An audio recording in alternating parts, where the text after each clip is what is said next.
This video, mga lods, ano ko lang sa inyo yung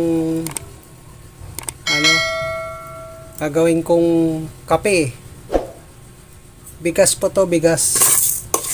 Yan, isangag po siya sa may pwede rin sa kawali, pwede rin sa kaldero. Yan. Mamaya ako po, pakita ko po sa inyo yung pag naging siya, maitim. Ito, isangag-sangag ko muna siya. Yan. Ganyan muna siya, puti. Maganda po to mga lods kasi gamot po to sa ulcer. Gawin ko po na kopi.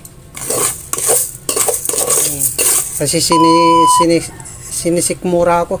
Kailangan po natin ng ito lang inumin ko. Gagawin kong kopi. Abangan nyo po mamaya mga lods.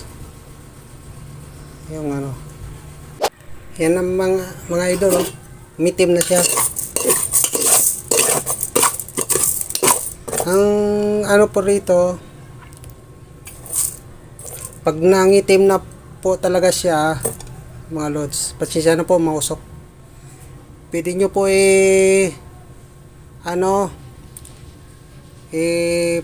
palamigin muna, tapos itabi nyo muna yung iba. Tapos pag gusto nyo po magkape, gagawin nyo po, lagyan nyo po ng tubig. Tapos salain nyo po para hindi masama yung bigas na sinunog. Yan, masarap po yan mga lods. Gamot po sa ulcer. Itong bigas na sinunog. Yan. Yan ang koping bigas. Kaya noon mga lods, tipid kami sa kape. Ito po ang ginagawa po namin. Kape yan. Susunog kami ng bigas. Masarap ito lalo pag tinimpla nyo po. Medyo mapait-pait yan. Masarap po yan kasi gamot po yan. Gamot sa ulcer. Bawa may sa kang ulcer, sakit kang ulcer. Ito pang PDA maintenance. Inumin sa acidic.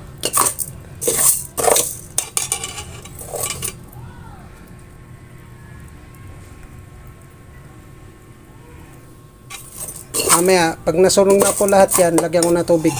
Tapos salain. Yan na maging kopi ko. Kape.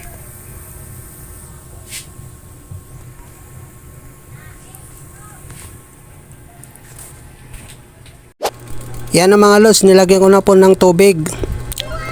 Pag nakulo na po mamaya yan, pwede ko na po tanggalin yung tubig. Iwan po yung bigas na sunog kasi hindi naman pwede yan.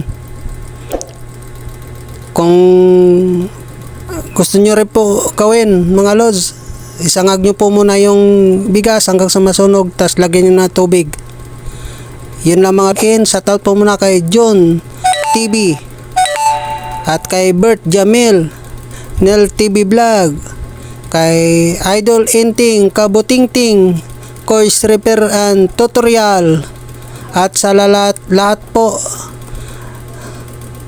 thank you for watching. Pakipindot lang pong all para updated po kayo sa mga bago kong ina-upload na video. God bless. Meanwhile,